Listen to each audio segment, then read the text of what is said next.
বিষ্ণু বললেন জান্নাতের ভেতরে দরজা হলো আটটা দরজার মধ্যে স্পেশাল একটা দরজা আছে, দরজাটার নাম হলো রাইয়ান।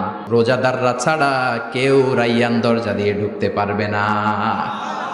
আবার বিষ্ণু বললেন একবার রাইয়ান দরজা দিয়ে ঢুকার সুযোগ যে পেয়ে যাবে চিরকালের জন্য তার গলার তৃষ্ণা মিটে যাবে। রোজা রাখলে গলায় তৃষ্ণা হয় না? এই যে আল্লাহর খুশির জন্য এই তৃষ্ণাকে সহ্য করে আপনি রোজা রেখেছেন, এর ফলাফল হিসেবে রাইয়ান দরজা দিয়ে ঢুকা মাত্রই আপনার গলার তৃষ্ণা শেষ। জান্নাতের ভেতরে আমরা ঢুকতে চাই।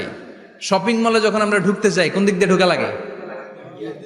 দরজা দিয়ে না, গেট দিয়ে। তো আমরাও জান্নাতের গেট দিয়েই তো ঢুকবো নাকি? আমরা জান্নাতের কোনো না কোনো গেট দিয়ে ঢুকতে হবে। বিশ্বনবী ফরমান, বুখারীর বর্ণনা, ইন্নালিল জান্নাতি সামানিয়াতু আবওয়াব, জান্নাতের ভেতরে 8টা দরজা আছে। কয়টা?